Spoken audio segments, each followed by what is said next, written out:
喂 ，play 咩玩咩好？邊度好玩？我哋去玩。平時都係趕車北上，揸自己架車四圍去玩去食。今次試下喺深圳租車自駕遊，入住一間今年9月全新開業嘅山海度假酒店，遠離繁囂，親親大海，打卡酒店多個打卡位，嘗試當地海鮮餐廳，仲會去近期不斷推出嘅打卡餐廳。放假上北上，快閃2日1夜放鬆度假，呢間度假酒店絕對值得我哋推介俾大家。平時喺深圳通常都係搭地鐵或者 call 車周圍去，但係今次我哋去大鵬快閃，地鐵唔可以直到，又唔想 call 車去景點，所以最後決定租車自駕遊，唔使拎住行李轉嚟轉去，輕鬆好多。加上大鵬方便遊走，出發之前喺 Ctrip book 咗一架福士，喺內地叫大眾嘅5人座電車，租2日，連全保510蚊，可以揀異地還車。約咗喺羅湖口岸拎車，拎車地點就係一出關，靠左邊一直行，見到大螢幕，上樓上停車場就可以。呢架車內籠好闊落，車尾箱空間都好大，至少可以擺到3至4個28吋行李箱。check 完車就可以出發啦。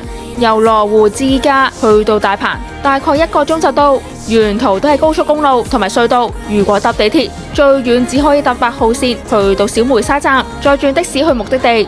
呢個方法就比較轉折啦。另外喺每年指定時段嘅週末同埋國內假期，無論自駕遊定係 call 車，想入大鵬一定要喺深圳交警微信公眾號整車牌預約。因為呢度係陽光與海灘，建議要戴翻副太陽眼鏡，順便用嚟打卡啊嘛。Seiko 最近配咗一副全視線鏡片嘅眼鏡，喺紫外線下漸變成太陽眼鏡，對於有近視又唔係成日戴框嘅 Seiko 嚟講好方便。而呢副眼鏡喺出發之前喺深圳福田會展中心站嘅皇庭廣場 G 樓，沿住左邊路口一直行嘅愛慕視光配㗎。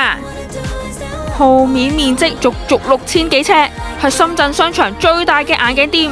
羅湖同福田一共有5間分店，環境光猛又乾淨，全部員工都係國家高級驗光師，而且識得講廣東話，唔驚溝通有誤會。眼鏡店嘅近視或者老花鏡最平98蚊一副，不過而家只需要消費1副眼鏡即送1副太陽眼鏡，另外帶65歲以上長者過嚟，更加免費送指定老花眼鏡，絕對又抵又實惠。另外店長仲話呢度係可以用香港醫療券㗎，裏面眼鏡款式超過2000款，款式有簡約大方嘅打工仔款、新潮款、休閒運動款，又有平價免費送嘅鏡框，小眾設計師品牌。想要國際品牌有 Gucci、Prada、Burberry、Ray-Ban、Oakley 等等，想要國產品牌有 Bolon、密森等等。大部分鏡框半價，折咗之後98蚊、199、299不等，全部明碼實價。有遠近視眼鏡、老花眼鏡、兒童眼鏡同埋太陽眼鏡。眼鏡店用咗韓國進口驗光機去測度數，又有日本 Nikon 眼底機可以測青光眼同埋眼底黃斑。德國蔡司漸進定位儀鏡片對焦，鏡片加工用咗法國伊士路磨片機等等。仲有專門追蹤兒童眼軸增長嘅測量儀，全部都係高端儀器。漸進眼鏡199起，變色鏡或者近視太陽鏡片180蚊起。如果想要進口品牌，例如伊士路、Hoya 等等都有折扣。鏡片低至2.8折起，日本 Hoya 漸進鏡片折咗之後，只係需要188蚊。鏡片仲可以現場加工，最快30分鐘可以拎。而國產漸進鏡2個鐘就可以拎到。唔想行嚟行去，呢度有按摩椅等候區，舒舒服服按住摩等，好快就可以拎眼鏡啦。眼鏡店除咗折扣多、價錢平之外，仲可以港紙1對1俾錢，售後服務包咗180日免費維修保養，鏡片30日內免費更換。另外配眼鏡如果忙冇時間拎，仲可以包郵到香港。唔怪之得吸引咗咁多香港人過嚟配眼鏡啦。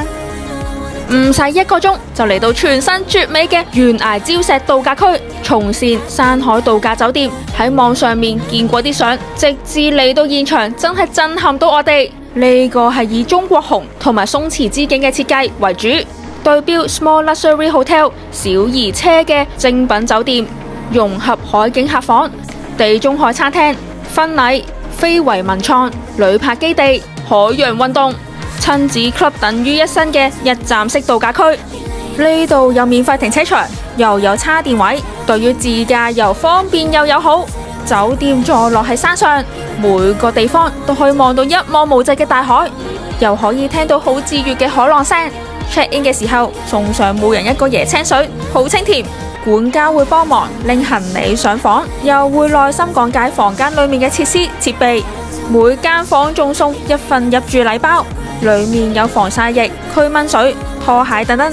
我哋 book 咗松雲全海景露台套房，包咗 mini bar任飲任食，雙人下午茶套餐，又有30分鐘免費旅拍體驗。由酒店到房間再到泳池、餐廳，每個空間都經過精心設計，主打磚紅色，並以淺色系配搭木質元素，營造出悠閒自在嘅度假氛圍之餘，又充滿少女心，相信女士們會忙住打卡。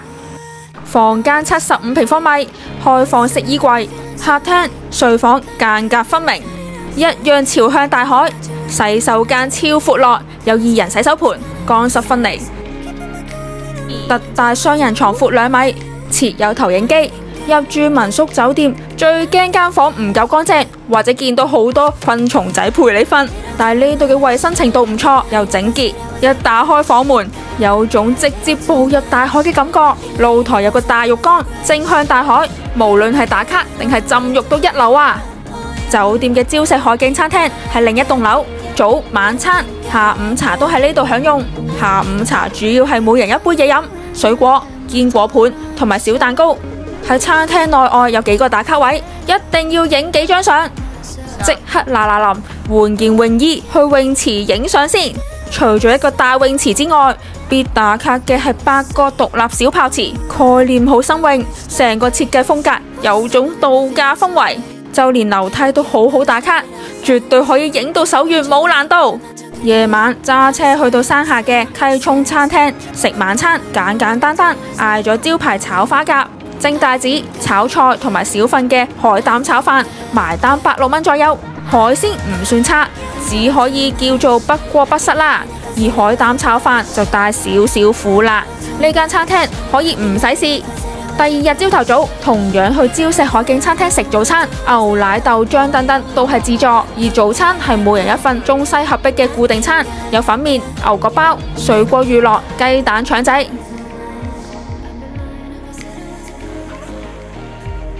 休息一下，影相打卡，就 check out， 揸車去到另一個最新嘅熱門打卡餐廳——象南洋餐廳，主打外面唔使額外收費嘅教堂風泳池。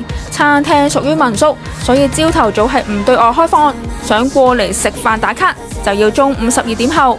菜式選擇唔算好多，價錢都可以接受，唔會因為度假區而調高價錢。附近景點仲有雲海天使灣，可以同時打卡深圳版膠囊小貨車，而小貨車下面一樣有最新嘅打卡點。下次放假想快閃2日1夜，可以考慮呢個山海度假區啊！如果你中意呢條片，記住 like、訂閱、share 同埋留言俾我哋，我哋下條片見，拜拜。